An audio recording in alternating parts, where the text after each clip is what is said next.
What's everybody? Welcome back to the Grand Torino. Delighted you could join me again. As you can see, in the wonderful city here of Varese, I'm delighted to be joined once again with David Quadri. Davide. Nice to meet you. How are you? Good. Thank you for inviting me back here. You're welcome. Before we get started into today's conversation, I just want to remind you, please don't forget, press the like button, press the subscription button and the little blue bell. And I want to give out all my Patreons, PayPal and all my subscribers a big shout out. Thank you for your continued support. And what I hope will be a very interesting conversation here today to catch up with Davide, where Davide and myself in the last couple of months were reported on by Hate Not Hope, where we were smeared effectively as right-wing extremists in some sense or another. But I wanted to give Davide a chance to reply to the article in Hate Not Hope, and hopefully we can straighten out and correct a few errors. Davide, you read the article?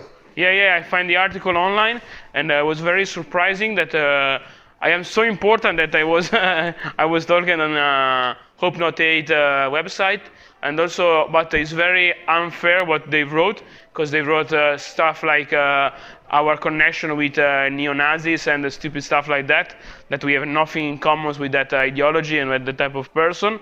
So that is very also shameful for me and for our party, because we don't have any link with some extremists. We are mainstream, now we are new mainstream, we are patriots, and it's very unfair what they used to link us with something that is not on our political agenda. See, when I read the article and stuff like that, it talks about your work with Lega and travelling across Europe to meet the different political parties and establishing you are the youth wing coordinator. Yeah. As it be described, but you are in essence travelling around to the different nationalist, patriotic parties around Europe and are forming links. Yeah, we are.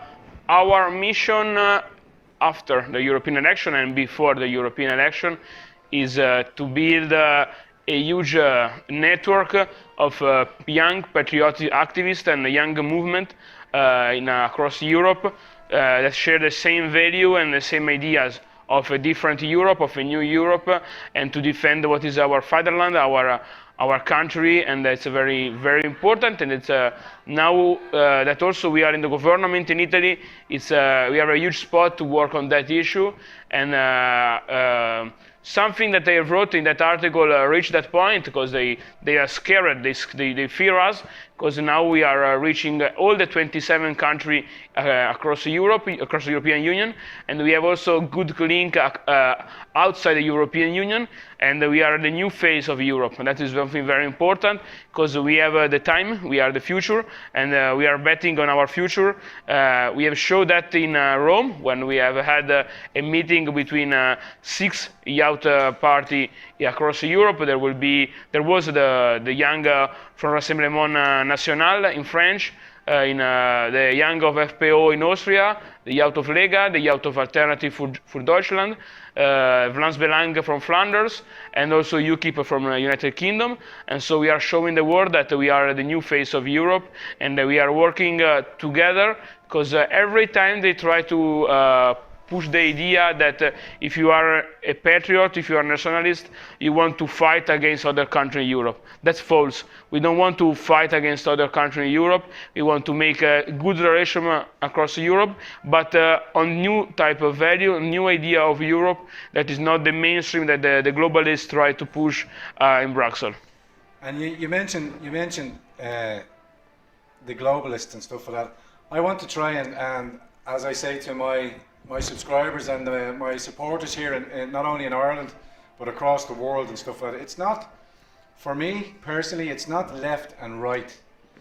It's nationalist and globalist. Yeah. I think that is the new challenge of the political scenario in Europe and everywhere in the world. It's not about the mainstream right wing and left wing, but it's between the people and the establishment. That is the new challenge that we have to address, and we have to win, because we are the people. We want to represent the people of the nation, and not to work and be puppet of the establishment and the globalist. In the article also, well, it kind of painted sinister tones, as if we were, that's, I say we, the nationalists, and I consider myself a nationalist, an Irish nationalist, and but they paint us as a subversive, you know, sneaky, that we are looking for violence, we are looking for trouble, when I think if the most reasonable person was to look, they would see that the other side, or those that are against, or those that are with the globalists, even though they consider themselves socialists or whatever, they are with the establishment. Yeah, and also the Cronaca, the newspaper, every time talk about some Antifa and leftist violence. So the point that the far right or the extreme right, as they used to say, is the violent one, I think is totally incorrect, because if you saw the newspaper and the headline, every time there is an attack is made by Antifa against free speech, it's against political propaganda and normal political propaganda. We have had also in Italy some problem like that with maybe our old militant and our old member being attacked during the campaign by the Antifa. So they are the violent because they feel that they are losing, and so they became angry and violent. More and more dangerous. Yeah. And before I get too far ahead as well, I will also link the Hate Not Hope article in the description box for you down below. Also, Davide's position here within the league formation as the youth wing coordinator for the European parties. As Davide said there, as the rise of the national patriot movement, and as you assume your place in the new European Parliament coming forward now as well, there is going to be, I feel, sweeping changes in the European Parliament. Yeah, we are. Just explain for my viewers how much of a drastic change and how big a presence League will be with the other national parties. Like Lega, we was the biggest party for voters across Europe.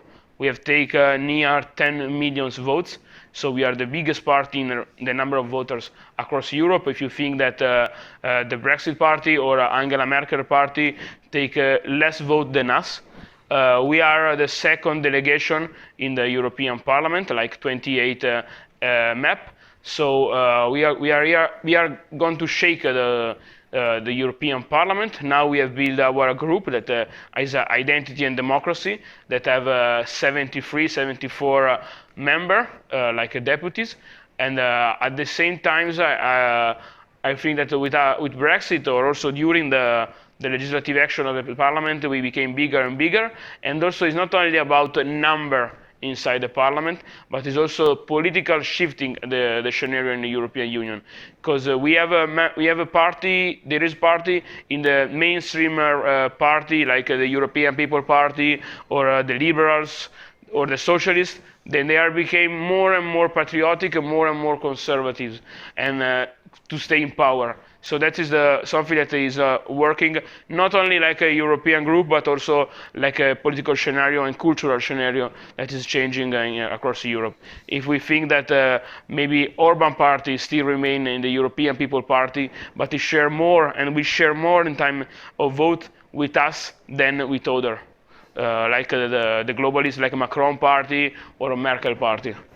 Yeah, there is big changes afoot as well, and just. Again, just for Liga's position, what is Liga's position? What did Liga want to strive to do for Europe? What does it want to maintain? What does it want to wants to help all peoples, not only in Italy, all around Europe, to what? Yeah, we want to change the European Union.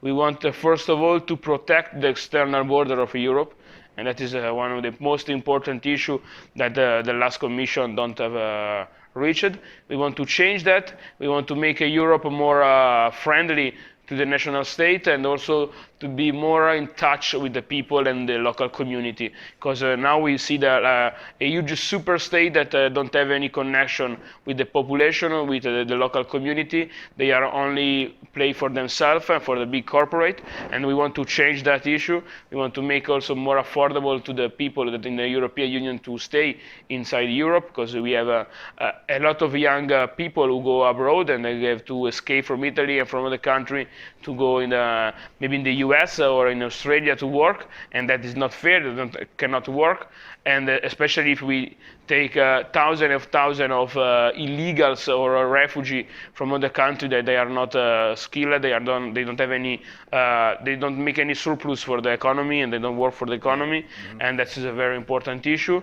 And also we want to make a new rule about also economy inside the European Union, because we don't need to share our budget with 27 countries. Everyone has to rule their own budget like the will of the people, like the people votes.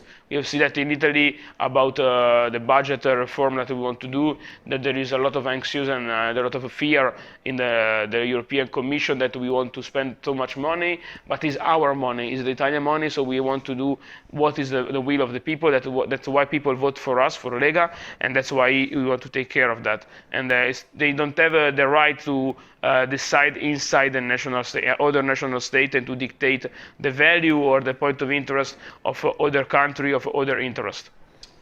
And I want to turn to you personally, your history with the league. So just to give us a brief example of how you became involved, how you became politically active, and also what league means to you. Well, I joined the party when I was 16 for the first time. I came here, I live here in Varese, where Lega was founded. This room that we're in here now is the original headquarters of the league, way back, and we're surrounded again by so many important faces in league history. And this room has very big significance for the league because this was the first one. This is the very first one, so it's a very special place in league. And we have also a poster of Bobby Sands there. Yeah. Also here, so there's a great connection, a great Celtic connection between the league and Ireland, and we hope to expand on that and grow that connection, because Irish nationalists need not only league support but other nationalist parties to get involved in the nationalist movement in Ireland, because we are a lot like a lost voice in the sea at the moment, because the political establishment is so incumbent and so powerful. But we need something also in Ireland. And well, I joined the party when I was 16, and then it became more than a party for me. It became a community. And when I was raised, and then I grow my point of view about politics and also my engagement. And then I became the local coordinator of the youth when I was 21, and then I became the provincial coordinator, and also I'm in charge of the foreign affairs.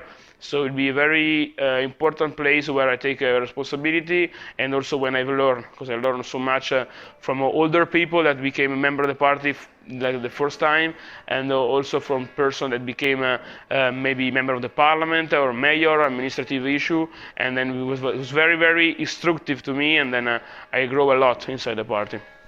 So as you can tell, we have to have the windows open, and we're outside the main piazza. It's busy enough. The bells are ringing here, and the temperature of the blue sky. It's an absolutely fabulous location, just to make you aware. And so we'll round it off. Is there any message to any sort of aspiring activists, the young members, say in the youth back in Ireland, about getting involved in politics or getting involved in the youth movement in Ireland? Should it form? Should an Irish form? They have to be engaged. Why would they get involved, Davide? You have to be engaged because now it's our challenge. Our generation have the key point now to change Europe, to retake control of our destiny and our future. And it's very important to be engaged, to study, to learn a lot, and at the same time to be a militant. Not to be only cultural, but also to share culture and also militantship. Because you can teach yourself, you can form yourself, and become more important also in politics, and to have the power to shift our future and to take back the control of our future. Also, Mr. Salvini was recently abroad in America and met President Trump. Did you hear anything back from your end, or it was a successful meeting? Yeah, it was amazing. He have met Secretary Pompeo and Mike Pence, and was very impressive for us because it showed that our Lega, that now Lega is very global, is a very global trend, and is very important. And also we need to build a strong alliance between Europe and the Trump administration, because we need to also be connected with the populist revolt that also there have been in the US, and also to change Europe and to have that leverage that can build a new type of Europe and a more populist and sovereignist Europe. And also that's a also another important point that Salvini have spoke with Mr. Pence, is that we need to face the global threat that we are now, like the Islam terrorism that is still alive, and also the China issue that is very important. Yeah. And also we don't need to push Russia inside too much in the hand of the Chinese, but we need to build a very clear path between Europe and Russia, because we are countries that share so much culturally that we cannot reject each other and to fall in the hand of and in the money of the petro monarchy in the Gulf or in the Chinese hand. So it's very important that also we have to stay European and to work on that issue, because it's too easy to follow the easy money that came from across other countries. Yeah, that bank is soon closing. This free money that's not backed on anything is choking itself with the quantitative easing. And then nothing is for free. Nothing is for free, and that's what I think a lot of our colleagues on the left-hand side don't really get to understand. Yeah, free stuff. Nothing is free. Everything costs something. The taxpayer just is not some, bottomless pit of money. Yep. Sooner or later, our future generations will feel the burden that we are imposing upon them by being generous in our time on their behalf. David, I'm gonna wind it up there as well. I want to thank you once again for inviting me back. You're welcome. Not only the beautiful country of Italy, the beautiful city of Verassi, and thank you for introducing me to all your many friends and all the very important people here in Italy. And I hope together we will form a more united bond. Could be great. Forward, yeah? Could be great. We have to. Okay, ladies and gentlemen, just a little quick snapshot, and I wanted to reintroduce you again to Davide Quadri. I implore you, I beseech you, keep an eye on this man. It's a very, very bright future going forward, and I'm very happy to be not only his friend, but someone that works closely with him at the moment. Anyway, enough from me. Don't forget, if you like what you see, press the like button, press the subscription button, also the little blue bell. I've said it again, also the bell, and you'll be reminded of future broadcasts here on the Gran Torino. See you again on the next episode. Us.